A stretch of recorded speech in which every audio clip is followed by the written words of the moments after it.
నమస్తే. ఇది నిన్న ఢిల్లీలో జరిగిన ఘటన మనందరికీ తెలిసిందే. జంతర్ మంతర్ దగ్గర కాక్రోచ్ జనతా పార్టీ నిరాహార దీక్ష చేపట్టిన విషయం మనందరికీ తెలిసిందే. నిన్న పోలీసులు దానికి సంబంధించి చాలా హార్డ్‌గా బిహేవ్ చేసిర్రని చెప్పేసి కూడా మాట్లాడుతున్న పరిస్థితి. ఇదే అంశానికి సంబంధించి ప్రస్తుతం మనతో మాట్లాడడానికి బీజేవైఎం అరవింద్ మనతో ఉన్నారు. అన్న చెప్పండి.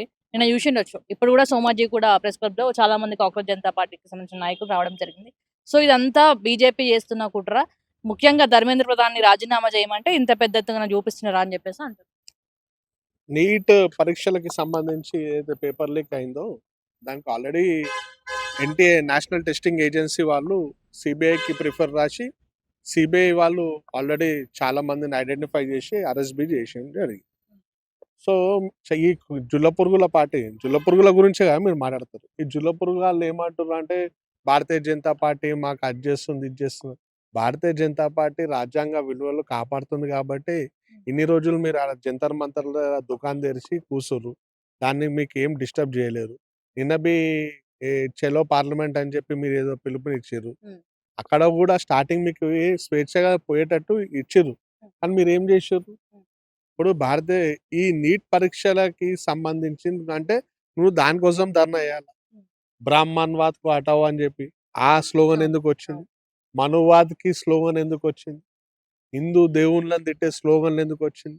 జై శ్రీరామ్‌ని తిట్టే స్లోగన్‌లు ఎందుకు అంటే వచ్చింది? కుట్రపూరితంగా జరుగుతుందంటావా? ఇదంతా మీకు అర్థం చేసుకోవాలి. ఈ జుల్ల పురుగుల ముసుగులో లెఫ్టిస్టులు, యాంటీ హిందూ స్లోగన్‌లు తయారు చేసే వ్యక్తులు, హ్మ్. యాంటీ ఇండియా స్లోగన్స్ ఇచ్చే వ్యక్తులు గూడా అలా మోపై ఆ నీట్ పరీక్షల అసలైన విద్యార్థులు ఎవరైతే వాళ్ళ హక్కుల కోసం కొట్లాడుతుర్రో వాళ్ళని పక్కదోవ పట్టించేసి, ఈ అభిషేక్ డింప్కే ఆడెవడో ఉండు గదా!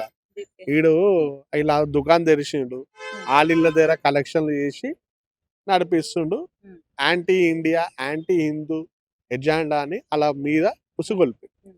ఆడు మంచిగుండు. అయిపోయింది బీజేపీ పని ఈసారితో ఖతమైపోయింది. ఇది చాలా పెద్ద మైనస్ అయితది బీజేపీకి అని చెప్పేసి కూడా అంటున్నారు. ఇది నరేంద్ర మోదీ గారు ప్రధానమంత్రి అయినప్పటి నుంచి చెప్తుర్రు. హ్మ్. భారతదేశ ప్రజలకు తెలుసు ఇది భారతదేశం సెక్యూర్‌గా ఉంది, రక్షణగా ఉంది అంటే నరేంద్ర మోదీ గారి యొక్క పనితీరు, ఆయన తీసుకొస్తున్న సంస్కరణలు. ఇప్పుడు మీరు డిమాండ్ చేయండి తప్పు లేదు. ఇప్పుడు తెలంగాణ రాష్ట్రంలో గూడా భారతీయ జనతా పార్టీ గతంలో కేసీఆర్ హయాంలో పేపర్ లీక్ అండ్ టీఎస్‌పీఎస్సీ మేము జేసినాం. కానీ చెడ్డమాటలు తిట్టాం. హ్మ్. ముఖ్యమంత్రిని మేము వ్యతిరేకించినాం.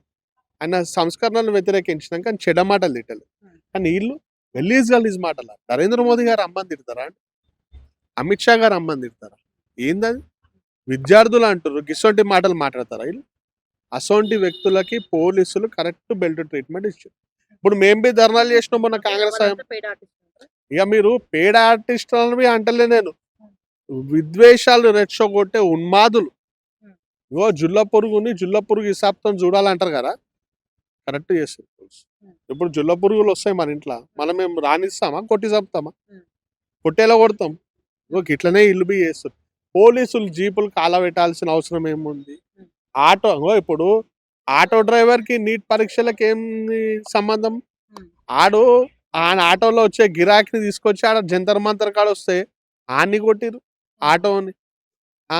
మళ్ళా దాన్నేమంటారు ఆడనే జంతర్ మంతర్ ఎదురుంగా ఒక హనుమంతుని గుడి మీద రాళ్ళేసే అవసరం ఏమొచ్చింది? హ్మ్. ఏమొచ్చింది చెప్పండి? ఇప్పుడు నీకు ప్రభుత్వం పైన కోపం ఉంటే ప్రభుత్వం వ్యతిరేకంగా నువ్వు తిట్టరా భయ్! నేను కాదంటలేను. స్వేచ్ఛను హరిస్తలేను. కానీ దేవుడి గుడ్లెందుకొచ్చినియి? ఆటోవోడు ఏం చేసిండు? వాటర్ బాటిల్ అమ్మేటోడు ఆడేం చేసిండు? హ్మ్. ఈ చెడ్డ చెడ్డ మాటలు అవసరమా? హ్మ్. 10థ్ క్లాస్ పోరోనికి నీట్‌కి ఏం సంబంధం? హ్మ్. ఆనికేం సంబంధం చెప్పు? ఆడు 10థ్ క్లాస్‌లా అంటే ఎవరు చేయిస్తారనుకో. ఇదంతా రెచ్చగొడుతుర్రు కమ్యూనిస్టోళ్ళు. హ్మ్. వాళ్ళ ఆమ్ ఆద్మీ పార్టీ ఉంది. హ్మ్. కాంగ్రెస్ పార్టీ ఉంది. హ్మ్. వీళ్ళందరూ గూడా మళ్ళా భీమ్ ఆర్మీ చీఫ్ ఉన్నాడు గదా! హ్మ్. చంద్రశేఖర్. హ్మ్. ఆయన గూడా పోయిండు. హ్మ్. వీళ్ళంతా ఉసగొల్పుతుర్రు. ఎందుకంటే నరేంద్ర మోదీ గారు తీసుకొస్తున్న సంస్కరణలను తప్పుదోవ పట్టేయాలని జెప్పి. హ్మ్. వీళ్ళందరూ చేస్తుర్రు. ఇప్పుడు కాంగ్రెస్ వోళ్ళు ఇలా గొంతు చించుకొని ఉరుతుర్రు గదా! హ్మ్. కేరళ కాంగ్రెస్ రాష్ట్రం. హ్మ్. నిన్న వాటర్ క్యానన్స్‌తోని హ్మ్. విద్యార్థుల పైన కొడితే ఒక్కొక్కళ్ళకి ఫ్రాక్చర్‌లయినాయి. హ్మ్. లాఠీలు దెబ్బలు కొడితే రక్తాలెళ్ళినాయి. దాని గురించి మాట్లాడతలేరు. ఏదో ఆడు కాళ్ళ కాడ, చేతుల కాడ ఇప్పుడు పోలీసులేంది వాళ్ళు ఎంత వరకు కంట్రోల్ చేయాలో కంట్రోల్ చేస్తారు. హ్మ్. ఆడ పోలీసోళ్ళని కొడుతుర్రు, తిడుతుర్రు, చేస్తుర్రు, బూట్లతోని తంతుర్రు. ఇగ ఆళ్ళెందుకు బర్దాష్ చేస్తారు? హ్మ్. పార్లమెంటు మనకి దేవాలయంతో సమానం. 140 కోట్ల భారతీయులు దైవంగా, దేవాలయంగా భావించే పార్లమెంట్ అది. ఎందుకంటే బాబాసాహెబ్ అంబేద్కర్ రాజ్యాంగాన్ని అందించిన పార్లమెంట్. ఆ పార్లమెంట్‌ని ధ్వంసం చేస్తాం, పీకేస్తాం అంటే ఎందుకు చేస్తాం? ఎవడు బర్దారు చేస్తాడు?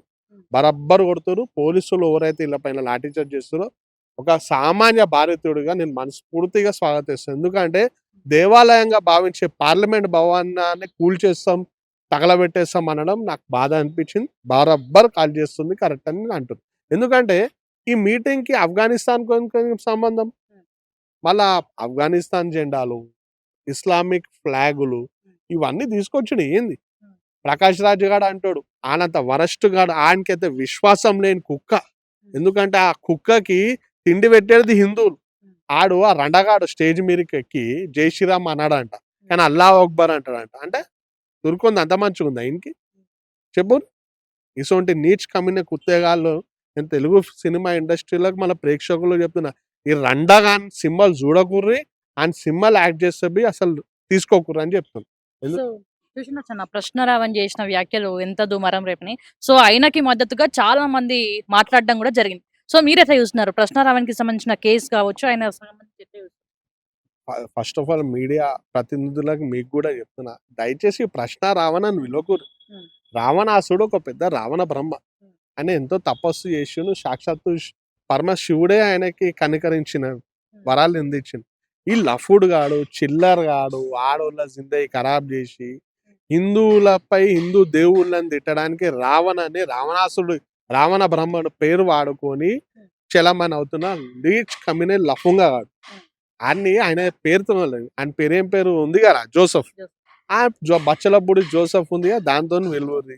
ఈ కమినే గాడు వాల్మీకి రామాయణం.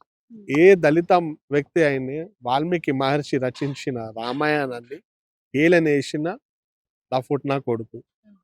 సీతమ్మ తల్లిని, శ్రీకృష్ణుడిని, మహాభారతాన్ని అవహేళన చేసిన లుచ్చగాడు ఈడు. ఆయన్ని లోపలేయడం చాలా సంతోషం అనిపిస్తుంది. ఇసోంటి అంటే అంత పెద్ద తప్పేం చేసిండు? ప్రశ్నించినందుకు జైలులో ఏస్తారా? మరి అంత పెద్ద కేసు పెట్టడం ఏంది అని చెప్పేసి కూడా ఏం ప్రశ్నించాడు? హ్మ్. మీరు చెప్పండి ప్రశ్నించిండు. హ్మ్. దళిత క్రైస్తవ సభ అనే ఏదో దుకాణం తెరిచారు.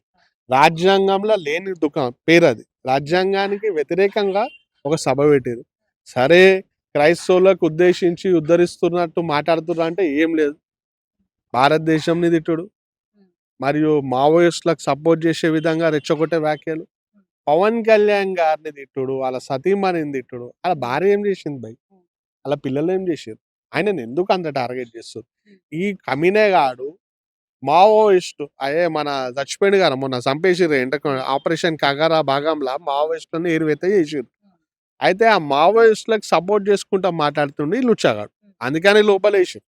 ఇప్పుడు మావోయిస్టులు ఏం చేస్తుర్రంటే గిరిజన గ్రామాల్లో ఎవరైతే ఎస్సీ, ఎస్టీ, బీసీ గ్రామాలుంటాయో అక్కడ కూటమి ప్రభుత్వం పవన్ కళ్యాణ్ గారు పంచాయత్ రాజ్ శాఖ ద్వారా అక్కడ రోడ్లు, నీళ్లు, కరెంటులు అసలు ఎన్నడూ చూడని మారుమూల గ్రామాల్లో హిల్ ఏరియాలో గూడా రోడ్డుని తీసుకుపోయిన ఘనత పవన్ కళ్యాణ్ గారు. అలాంటి వ్యక్తి అక్కడ చేస్తున్న అభివృద్ధిని మా ఎస్సీ, ఎస్టీ వోళ్ళు గ్రహించి మనం పెన్ను పట్టుకుంటేనే మన బతుకులు మారుతాయి. ఈ తుపాకీ పట్టుకున్నోళ్ళకి మనం మద్దతు తెలిపితే మన జిందగీలు ఖరాబ్ అయితాయని వాళ్ళు నమ్మి వాళ్ళు చదువుకు దగ్గరై, ఉద్యోగాలకు దగ్గరై, వ్యాపారాలకు దగ్గరై, ఆ కొండ ప్రాంతాల్లో దొరికే ఒక సంపద గాని వాళ్ళు తీసుకొచ్చి పబ్లిక్‌లో అమ్ముకొని వాళ్ళ జీవన ఉపాధిని డెవలప్‌మెంట్ చేసుకుంటుర్రు. దాన్ని బర్దాష్ గాక ఈళ్ళు మావోయిస్టులు మా ఎస్సీ, ఎస్టీ వాళ్ళని చంపితే పవన్ కళ్యాణ్ గారు మరి కూటమి ప్రభుత్వం పోలీసుల ద్వారా వాళ్ళని ఏరివేత చేస్తుర్రు. ఆ ఏరివేతకి వ్యతిరేకంగా పోరాడుతుర్రు ఈళ్ళు. తప్పు కదండీ! అంటే మా బతుకులకి వెలుగులు నింపడానికి ప్రయత్నిస్తున్న పవన్ కళ్యాణ్ చేస్తున్న ప్రయత్నాన్ని అడ్డుకోవడం కరెక్టా? అంటే నేను చేసిన వ్యాఖ్యలు దేవుని గురించి మాట్లాడినయి కావచ్చు. కొన్ని దాన్ని షార్ట్స్ లాగా చేసి దాన్ని ట్రోల్ చేస్తున్నారు అని చెప్పేసి కూడా పూర్తిగా లేకుండా దాన్ని సగం సగం చేసి మీరు ట్రోల్ చేస్తున్నారని చెప్పేసి కూడా అంటున్నారు. మేము ఉట్టిగా గాలి మాటలు ఆళ్ళు గాలి నా కొడుకులు. ఆ గాలి నా కొడుకులు మాట్లాడే విధంగా మేము మాట్లాడం. మేము ఆయన పూర్తి వీడియోలు థరోలీ చెక్ చేసిన తర్వాతనే వాడి పైన క్రిటిసైజ్ చేస్తున్నాం. వాడి పైన కేసులేసి ఇప్పుడు పోలీసోళ్ళు ఉట్టిగానే ఎయ్యరుగా. ఎంత ప్రభుత్వం ఉందని చెప్పి ఇప్పుడు సెంట్రల్ గవర్నమెంట్‌లో ఉంది మా అధికారం. అట్లా అని చెప్పి ప్రతి ఒక్కరి మీద కేసులు వేసుకుంటూ పోతున్నామా? కాదు గారా. వాడు చేసిన తప్పులు, వ్యాఖ్యలు అవమానపరిచే విధంగా ఉన్నాయి కాబట్టి అతని పైన కేసులేసినాయి. సి ద్రౌపది ద్రౌపది గారిని ఆమెని ఎంత అంటే నేను చెప్పలేని విధంగా ఆ వర్డ్స్ యూజ్ చేసి హేళన చేసిండు. ఇప్పుడు శ్రీకృష్ణుడు యాదవ్ కులస్తుడు. మళ్ళీ ఆయనను కూడా అవమానపరుస్తుండు కదా.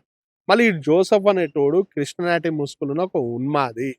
ఇతను హిందువులు క్రిస్టియన్లు కొట్టుకొని చస్తే ఆయన దుకాణం నడుస్తానన్న ఒక ఆలోచనతోనే వాడు ఇలాంటి నీచమైన వ్యాఖ్యలు, ఆలోచన లేని వ్యాఖ్యలు చేసుకుంటా ఇద్దరు 2 మతాల మధ్య చిచ్చు పెడుతున్న ఉన్మాది. మళ్ళీ ఇంకొకటి ఏమన్నాడంటే ఈ ఉన్మాది, నేను దళిత క్రైస్తవులకి రిజర్వేషన్లు ఇయ్యాలంటుండు. నీ అయ్య జాగీరా, ఈయన అయ్య జాగీరా ఇయ్యనికి 1950 ప్రెసిడెన్షియల్ ఆర్డర్ ప్రకారం ఎవరైతే వ్యక్తులు ఎస్సీలు హిందూ మతం, సిక్కు మతం, బౌద్ధ మతంలో కొనసాగుతారో వాళ్ళకే ఎస్సీ హోదా దక్కాల అని చెప్పి సుప్రీంకోర్టు మళ్ళీ బాబాసాహెబ్ అంబేద్కర్ గారు ఇచ్చిన తీర్పుని వాళ్ళు కొనసాగిస్తారు. దాన్ని అడ్డుకుంటాం, తీసేస్తాం అంటే బిడ్డ తోలు తీసి కారం పెడతాం. ఆంధ్రప్రదేశ్లో ఏమంటున్నా, ఆంధ్రప్రదేశ్లా సభ పెట్టినోరా, అదే తెలంగాణ గడ్డ మీద సభ పెడితే భూషుడికే చెప్తున్నా కదా, తోలు తీసి కారం ఇస్తాం నా కొడక. నీది ఆ శ్రావణ్ గాంధీ మరియు మీకు సపోర్ట్ గా వచ్చే ఈడ తెలంగాణలో మోపైన కొంతమంది లత్కోరగాళ్ళకి మేము చెప్తున్నాం, ఉరికిచ్చి కొడతాం రా బిడ్డ.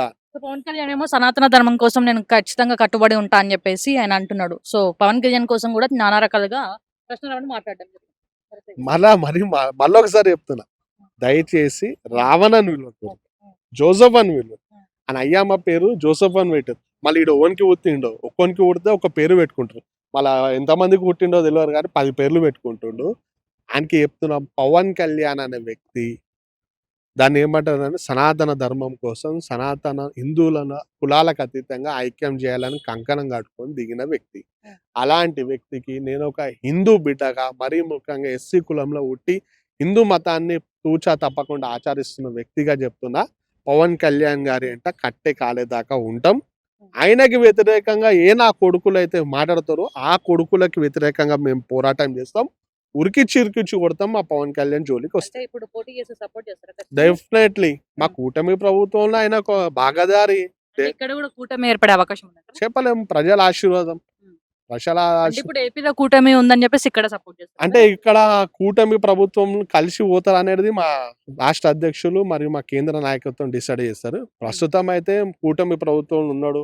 మహారాష్ట్ర ఎలక్షన్లో జరిగినప్పుడు పవన్ కళ్యాణ్ గారు కూటమి ప్రభుత్వం అయిన భారతీయ జనతా పార్టీకి సపోర్ట్ చేసిండు. ఆయన ఏడేడా జరిగినో ఆడ క్లీన్ స్వీప్ కొట్టింది.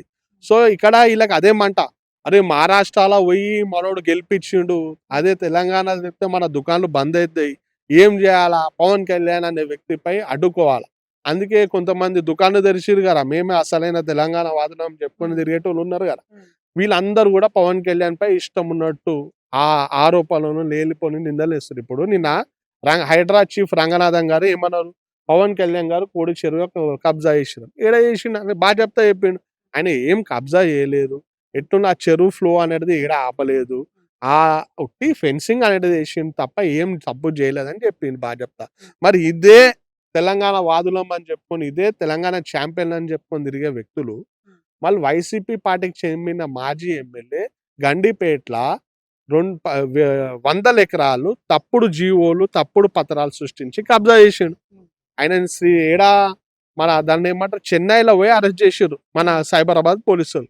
మళ్ళీ దానిపైన ఇంతవరకు కాంగ్రెస్ వాడు కానీ, టిఆర్ఎస్ వాడు కానీ, మరీ ముఖ్యంగా తెలంగాణ వాదనం అని చెప్పుకొని తిరిగే లెఫ్టిస్టులు కానీ ఎందుకు మాట్లాడతలేరు అంటే, వైసీపీ వాడు తప్పు చేసి వైసీపీ పార్టీకి చెందిన వ్యక్తులు హైదరాబాదు మళ్ళీ తెలంగాణ భూములు అయ్యా జాగీర్ అన్నట్టు కబ్జా చేస్తే మీరు మాట్లాడరా? పవన్ కళ్యాణ్ ని, నారా లోకేష్ ని మరియు చంద్రబాబు నాయుడుని భారతీయ జనతా పార్టీకి మద్దతు ఉన్నారు కాబట్టి వాళ్ళపైన ఇష్టం ఉన్నట్టు మీరు కమెంట్లు చేస్తారా? అరే టీడీపీ పార్టీ బీసీలను ఆకాశాన్ని ఎత్తిన పార్టీ. ఈరోజు బహుజన నాయకులు, బడుగు బలిగిన నాయకులు ఈరోజు రాజకీయంగా లీడర్లు తయారయ్యారంటే ఎన్టీఆర్ వల్ల, టీడీపీ పార్టీ వల్ల. ఇప్పుడు కేసీఆర్ లీడర్ అయ్యాడు, కేసీఆర్ పార్టీ పెట్టిండంటే ఎన్టీఆర్ ఆయన పార్టీలో ఆయనకి ఇంపార్టెన్స్ ఇచ్చిండు, గెలిపించిండు కాబట్టి బయటకు వచ్చిండు, ఇలా లీడర్ అయ్యిండు. తెలంగాణ రాష్ట్రానికి ముఖ్యమంత్రి అయిండు కదా. అంటే పునాది రాయలు మాత్రం టీడీపీలో పడ్డాయి కదా. ఇప్పుడు అంటే ఇప్పుడు తెలంగాణలో బీజేపీకి సాధ్యం కదా ఒంటరిగా పోటీ చేయడం, కూటమితోటే అవుతుందా? అట్లేం కాదు. తెలంగాణలో భారతీయ జనతా పార్టీ సింగిల్ హ్యాండెడ్‌గా నిలబడి గెలిచే సత్తా ఉంది. మా నాయకులు మీరు చూసుకోరు. ఎమ్మిరికి ఎమ్మిరి ఎంపీ సీట్లు మేము గెలిచినాం. మేమేమంటున్నామంటే రెస్పెక్ట్ ఇయ్యాల.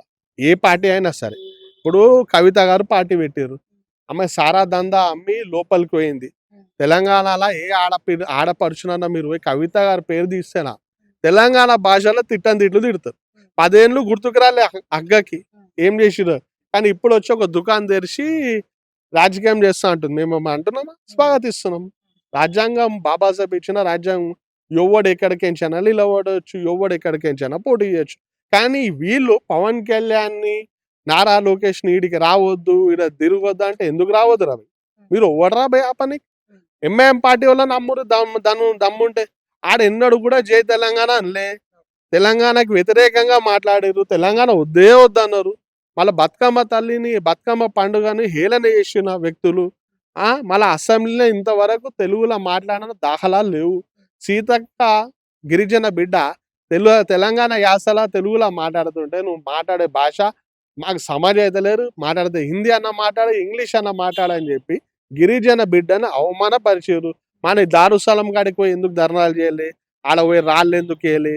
మొగతనం లేదా? రండగల్లా అప్పుడు? फर्स्ट वही में एमआईएम पार्टी गला वाटूर अरे तुम तेलंगाना में जीकर हैदराबाद में इतने साल से राजनीति कर रहे पहले तेलुगु में बात करना सीखो रहे అని చెప్పి ఆంతోని తెలుగులో మాట్లాడిపించి జై తెలంగాణ అని పేరు అప్పుడు మీరు మొగోళ్ళు మొగోళ్ళ ముందు రాబాయని మేము ఒప్పుకుంటాం.